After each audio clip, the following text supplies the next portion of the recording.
I was not looking for secrets that day. I just wanted to help my son with his taxes. But when I opened that folder on his tablet, the one labeled work, I saw something no mother should ever see my daughter.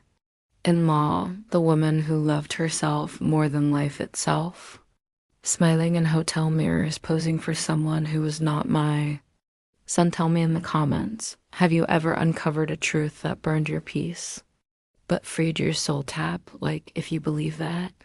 Narcissists always end up exposing themselves. Subscribe because this is the story of how I turned betrayal into calm and silence into the sweetest revenge. I am 58 and I have lived long enough to recognize a performance. When I see one from the day Maya entered our lives, she was flawless to flawless, perfect hair, perfect words, perfect stories. She praised me in public, rolled her eyes in private. At first I thought maybe I was being harsh, but narcissists are masters at gaslighting your instincts. She would twist every doubt into guilt. Maybe you were just jealous.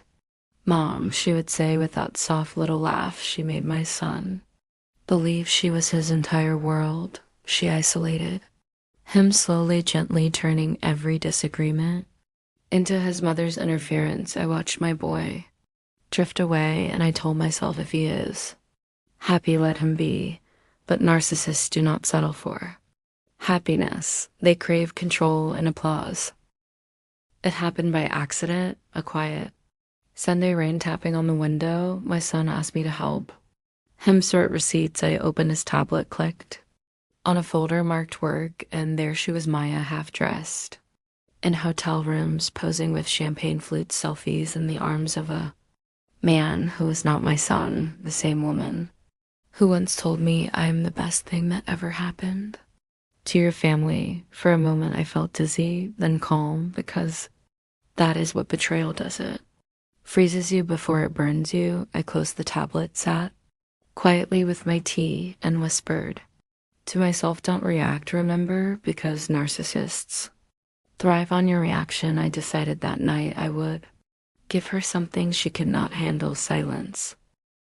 The days that followed felt like watching a play unravel. She bragged louder on mine, her makeup heavier, her tone sweeter, a desperate attempt to keep her mask intact. I started noticing her tells. When she lied, she would tilt her head slightly.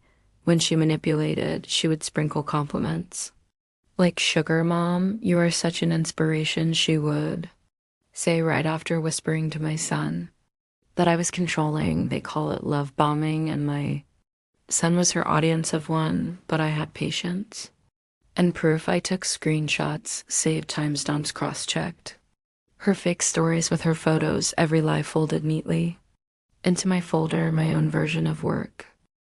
I did not confront her. You do not argue with people who rewrite reality. You let their own reflection corner them. So I sent the truth to the people who worshipped her, her parents, her boss, her best friend. Just photos, no explanation, because narcissists hate one thing more than being caught, being exposed. Without control, within days, her empire cracked. Her mother called her a disgrace. Her company suspended her influencer contract. Her friend group went silent.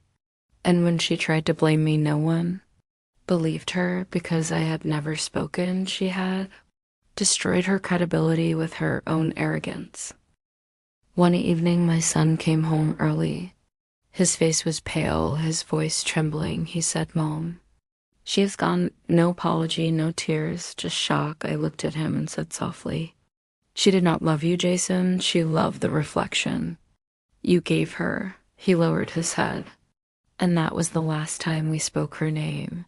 She left the city weeks later, still posting old photos, pretending life was perfect, but everyone could see the cracks. And I finally slept, not because she was gone, but because the mask she wore had finally fallen, and I did not have to be the one to rip it off.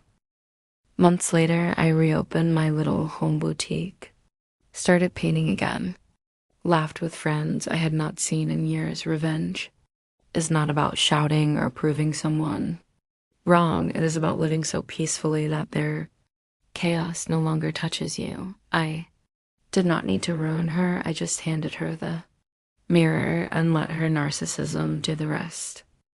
So to every woman watching this, if a narcissist ever tries to break you, do not fight them on their stage. They feed on reaction. Starve them with silence. Let your peace be your punishment. Let your growth be your revenge.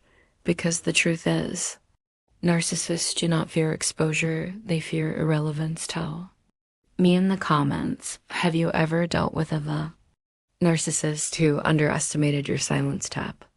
Like, if you believe karma does not need witnesses, only patience. Subscribe for more stories where pain turns to power and silence becomes justice. Because remember, you do not have to destroy them. You just have to let the truth do what it always does, make them invisible.